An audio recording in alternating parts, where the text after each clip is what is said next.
Hi friends, எல்லோரும் எப்படி இருக்கீங்க? நல்லா இருப்பீங்க. பேசும் ரங்களிலிருந்து உங்கள் நித்யா ராஜேந்திரன். ஃப்ரெண்ட்ஸ், இந்த பதிவை நல்லா கேட்டுக்கோங்க. அடுத்து நம்ம மேனிஃபெஸ்டேஷன் பற்றி பேச போகிறோம். அதுக்கு இந்த பதிவு உங்களுக்கு ரொம்ப யூஸ்ஃபுல்லாக இருக்கும். இதுலேருந்து தான் சில விஷயங்களை நான் அதில் பதிவு பண்ண போகிறேன். அதனால் இதை நல்லா கேட்டுக்கோங்க. ஒரு விரதம் இப்படி இருங்க அப்படின்னு சொல்லி நான் ஒரு பதிவு போட்டிருந்தேன். அதுக்கு நிறைய பேர் நிறைய சந்தேகங்கள் கேட்டிருந்தீங்க இல்லைங்களா? அந்த சந்தேகங்களுக்கெல்லாம் பதில் சொல்கிற விதமாகவும் விரதத்தை எப்படி இருக்கணும் அப்படிங்கிறத சொல்கிறதுக்காகவும் உங்களுக்கு இந்த பதிவு போடுறேன். இந்த பதிவில் வர்ற மாதிரி தான் விரதம் அப்படின்ற விஷயம் இருக்கணும் ஃப்ரெண்ட்ஸ். ஏன்னா விரதம் அப்படின்றது எல்லா விசேஷ நாட்களுக்கும் ஒரே விரதம் தான். நீங்கள் முருகருக்கு சஷ்டி விரதம் இருந்தாலும் சரி, இல்லை இப்போ இருந்துகிட்ருக்க தைப்பூச விரதம் இருந்தாலும் சரி, இல்லை ஐயப்பனுக்கு விரதம் இருந்தாலும் சரி, இல்லை நீங்கள் ஓம் சக்தி அம்மாவுக்கு விரதம் இருந்தாலும் சரி, என்ன விரதங்கள் நீங்கள் இருந்தாலும் அந்த விரத முறை அப்படிங்கிறது, கடைபிடிக்கிற முறை அப்படிங்கிறது ஒன்று தான். என்ன அந்தந்த கோயில்களுக்கும் அந்தந்த நேரங்களுக்கும் எவ்வளவு நாட்கள் எடுத்துக்கிறீங்க அப்படிங்கிறதுக்கு மட்டும்தான் வித்தியாசமோ தவிர விரதம் அப்படின்றது ஒரு கான்சன்ட்ரேஷன் ஃப்ரெண்ட்ஸ். ஓகேங்களா? அந்த காலத்தில் இந்த யோகிக தவ முனிவர்கள்லாம் இருந்தாங்க இல்லைங்களா? அவங்கெல்லாம் என்ன பண்ணாங்க அப்படின்னா, அதாவது கடவுளையே நினச்சி கடவுள் தான் எல்லாமே, வேற எதுவுமே அவங்க நினைக்க மாட்டாங்க. கடவுள் தான் எல்லாமேன்னு சொல்லி அந்த ஒரு நாளைக்கு 24 மணி நேரம் அப்படின்னா அந்த 24 மணி நேரமும் கடவுளுடைய எண்ணத்தில் மட்டுமே இருப்பாங்க ஃப்ரெண்ட்ஸ். ஓகேங்களா? அதுதான் தவம் அப்படின்னு சொல்லி சொல்கிறது. அப்படி கடுமையான தவம் இருந்ததுனால தான் அவங்களால கடவுளை அடைய முடிஞ்சது. ஓகேங்களா? அதே போல் இந்த விரத முறை அப்படின்னு சொல்கிறதும் அந்த மாதிரி கடுமையான தவம் இருந்தால் தான் நம்ம விரதம் இருந்ததுக்கே ஒரு சிறப்பு. ஓகேங்களா? நான் சும்மா ஏனாதோனோன்னு 10-11 விரதம் அப்படின்னு சொல்லிட்டு நான் இருக்கேன் அப்படின்னு சொன்னீங்கன்னா அது விரதமே கிடையாது. அது சும்மா நீங்கள் கடவுள் மேலே இதாக இருக்கீங்க, ஒரு பக்தியாக இருக்கீங்க அப்படின்னு சொல்கிறது தான் எல்லா விஷயங்களுமே தவிர விரதம் அப்படின்னு சொன்னால் மிக கடுமையான விரதம் இருக்கணும் ஃப்ரெண்ட்ஸ். கடவுளை தவிர நம்ம எண்ணத்தில் வேறு எதுவுமே வரக்கூடாது. ஓகேங்களா? அப்படி இருந்தால் மட்டும்தான் நீங்கள் விரதம் அப்படின்னு சொல்லி இருக்கணும். இல்லை எனக்கு ஒரு குழந்தை இருக்குது, நான் குழந்தைய பார்த்துக்கணும் அப்படின்னா அப்போ விரதம் இருக்காதீங்க. எப்போ அந்த வேலை முடியுமோ அப்போ நீங்கள் விரதம் இருந்தால் போதும்.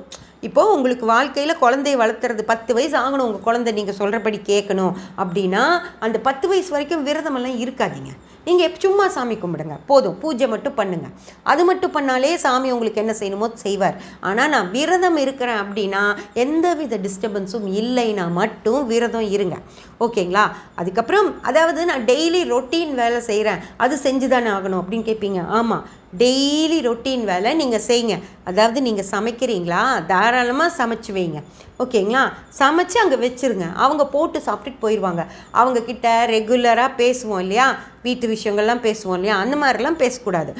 நீங்கள் நான் சமைச்சது நல்லா இருக்கா, உப்பு சரியாக இருக்கா, இந்த நாளைக்கு இந்த குழம்பு வைக்கட்டுமா, அப்படியெல்லாம் பேசிகிட்டு இருக்கக்கூடாது ஃப்ரெண்ட்ஸ். ஓகேங்களா? உங்களுக்கு என்ன சமைக்கணுமோ அங்கே சமைச்சு எடுத்து வச்சுட்டு நீங்கள் போய் உங்கள் இடத்துல உட்காந்துட்டு கடவுளோட அந்த பாசுரங்களை வச்சுட்டு நீங்கள் படிச்சுக்கிட்டு இருக்கணுமோ தவிர நான் எப்பவும் போல் இருப்பேன் அப்படின்ட்டு ஒரு விரதம் இருக்கேன்னு அதை சொல்லாதீங்க. அது விரதம் கிடையாது. சும்மா நீங்கள் சாமியை கும்பிட்டுட்டு இருக்கிறது, அவ்வளவுதான். ஓகேங்களா? கடுமையான விரதம் அப்படின்னா நீங்கள் இப்போ ஸ்கூலுக்கு போகிறீங்க, ஒரு டீச்சராக இருக்கீங்க அப்படின்னா அங்கே ஒரு வேலை என்ன செய்யணுமோ, ஒரு குழந்தைகளுக்கு பாடம் எடுக்கணுமா, எடுத்து முடிச்சாச்சா, கரெக்ஷன் பண்ணி கொடுக்கணுமா, அவங்க கேட்குற சந்தேகங்களையெல்லாம் சொல்லிடுறீங்களா, அதுக்கப்புறம் ஒரு இடத்துல நீங்கள் உட்கார்ந்து மிச்சம் இருக்கிற வாத்தியார்கள் கூட எப்பவும் போலெல்லாம் பேசிகிட்டு இருக்கிறது இல்லை. அங்கே போய் உட்காந்துட்டு நீங்கள் கடவுளை தியானிக்க ஆரம்பிச்சிடணும், அவரோட ஸ்லோகங்களை சொல்ல ஆரம்பிச்சிடணும், அவ்வளோதான். வேலைக்கு உங்களை வேலை செய்யக்கூடாதுன்னு சொல்லலை. வேலையை முடித்த அடுத்த செகண்ட்லேருந்து நீங்கள் கடவுள் மேலே தான் அந்த பக்தியை செலுத்திட்டு இருக்கணுமோ தவிர எல்லாத்துக்கூடையும் எப்பவும் போல் பேசுறது, சிரிக்கிறது, இந்த கடைகள்லேருந்து வர்ற டீ, பன்னு, போண்டா அதெல்லாம் சாப்பிட்றது, அந்த மாதிரி இது செய்யக்கூடாது. உங்கள் காலில் செருப்பு இருக்கக்கூடாது. வெளியே நீங்கள் உங்கள் வீட்டில் தவிர வேறு எங்கிருந்தும் ஒரு பச்சை தண்ணி கூட நீங்கள் குடிக்கக்கூடாது. ஓகேங்களா? அதுக்கு பேர் தான் கடுமையான விரதம். அப்படி இருக்க முடிஞ்சாதான் நீங்கள் விரதம் இருக்கணும், இல்லைன்னா விரதம் இருக்காதீங்க. ஓகேங்களா? அதே போல் சாப்பாட்லேயும் அப்படி தான். புளி, உப்பு, காரம் எதுவும் இருக்கக்கூடாது. மண் மாதிரி இருக்கணும் அந்த சாப்பாடு. அதாவது நீங்கள் உயிர் வாழ்கிறதுக்காக தான் நீங்கள் சாப்பிட்றீங்க, ஓகேங்களா? அந்த உங்கள் உடம்பு எதுவும் ஆகிடக்கூடாது, உங்கள் உயிர் உங்ககிட்ட இருக்கணுங்க ஒரே காரணத்துக்காக கொஞ்சம் ப்ரோட்டீனாக நம்ம ஏதோ ஒன்று எடுத்துக்கணும் வயிற்றுக்கு, இல்லைங்களா? அதுக்காக மட்டும்தான் நீங்கள் சாப்பிட்றீங்க. உங்கள் நாக்குக்கு கூட எந்தவித ருசியும் கிடைக்கக்கூடாது அப்படிங்கிறது தான். ஸோ உடம்புக்கு எந்த ருசியும் கிடைக்கக்கூடாது. அதனால் என் மனைவி இருக்க பக்கம் திரும்பி கூட பார்க்கக்கூடாது, கணவர் இருக்க பக்கம் திரும்பி கூட பார்க்கக்கூடாது, ஓகேங்களா? அந்த எத்தனை நாள் நீங்கள் 48 நாள் விரதம் இருக்கீங்களா அது வரைக்கும் தள்ளி தான் இருக்கணும், ஓகேங்களா? அதே போல் சாப்பாடு அப்படிங்கிற விஷயத்துலையும் எந்த வித ருசியும் உங்களுக்கு இருக்கவே கூடாது. உங்களுக்கு அது ஏதோ ஒன்று வயிற்றுக்குள்ளே போய் வயிற்றை நிறைச்சிரும், அவ்வளோதான். அதுவும் ஒரு நேரம் சாப்பிடுங்க ஃப்ரெண்ட்ஸ், ஒரே ஒரு நேரம் தான் திட உணவு அப்படிங்கிறது. அதுக்கப்புறம் பார்த்திங்கன்னா பழங்கள், பால், தண்ணி, ஓகேங்களா? அதை தவிர வேறு எதுவுமே விரத நாட்களில் எடுத்துக்கவே கூடாது. அதே போல் விரதம் இருக்கிறது அப்படின்னு முடிவு பண்ணிட்டீங்கன்னா நான்வெஜ்ஜுன்னு ஒரு விஷயம் இருக்கிறத மறந்துடுங்க.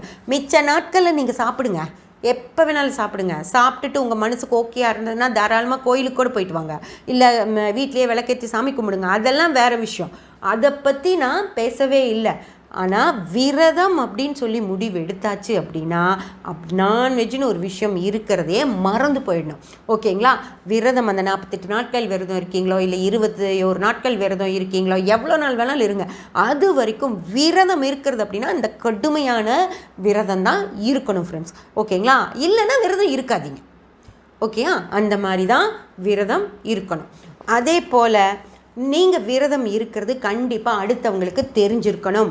அதனால் பெரிய விரதம் 48 நாள் விரதமெல்லாம் இருக்கிறவங்க கண்டிப்பாக அந்த கடவுளுக்குரிய அந்த கலர் ட்ரெஸ் போடுவீங்க இல்லையா, அந்த துணி போட்டுட்டு கண்டிப்பாக துளசி மாலை போட்டுட்டு தான் இருக்கணும் ஃப்ரெண்ட்ஸ். அதுதான் விரதம் இருக்கிறது. சாதாரணமாக விரதம் இருக்காதீங்க, ஓகேங்களா?